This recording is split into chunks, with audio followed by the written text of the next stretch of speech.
I'm here for part 1 of our online leader training with Robert Emmitt. And Robert, my first question for you is let's share with the leaders a little bit about how CBC Online came about, where you came up with the idea, and how everything came together. An angel from heaven came down and said, there's a man named Nils Smith who will take your ministry to heights unknown before. That's a great answer. That's a great answer. And then the golden tablets were lifted back up. Now, what happened is we were thinking about it. One of my elders, Trey Moore, he's a programmer, and he was talking about online churches, and it just sounded too technical, too far out there, and I'm thinking years in the future.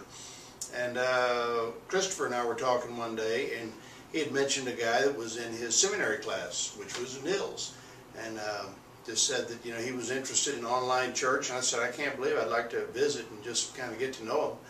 So we went to lunch, and Chris introduced us, and then we got to talking about online churches and what they look like and how they work and how you control them or let them go, or how does a ministry happen.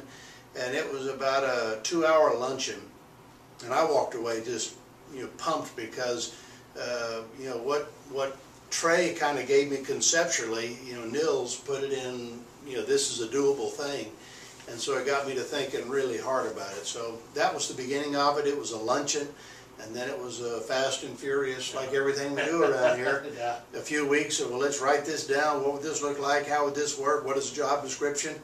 And I mean, pretty quick. Yeah. We put you on staff. Yeah.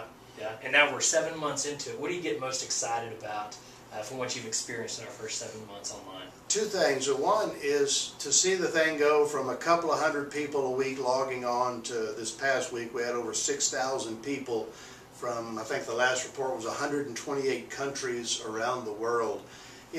We went every hour on the hour, which means we just started 168 new churches with the click of a button.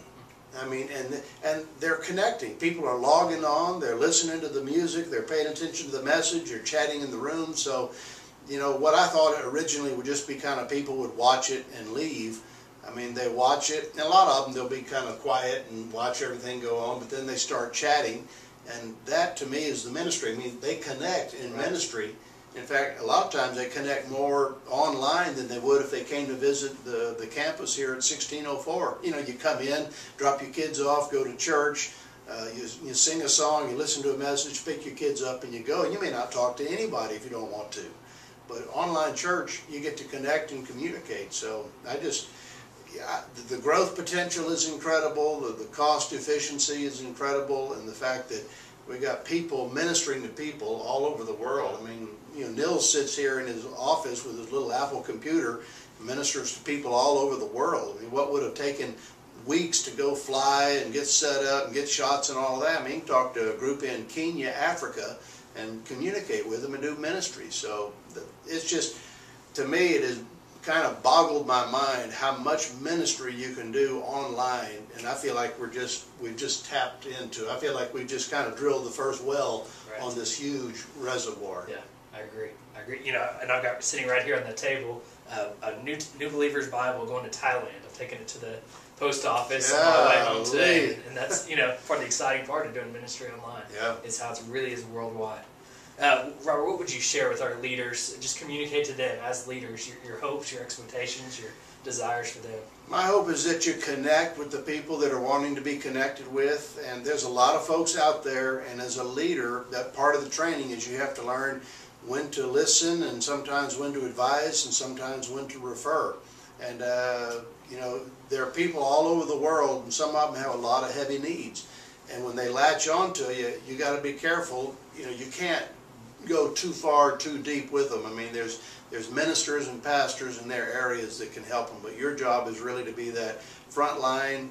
Tell me your story, let me pray for you, and I think we got a ministry we can refer you to in your area. So, that's the challenge of it. But to me, the fact that you're on there communicating, think about it. We've got people online that they haven't talked to anybody about Jesus in a lifetime. Some of them 20 or 30 or 40 years. And you're the first person they will talk to or communicate with. So you're doing ministry. It's as fresh as it gets with what you're doing with CBC Online.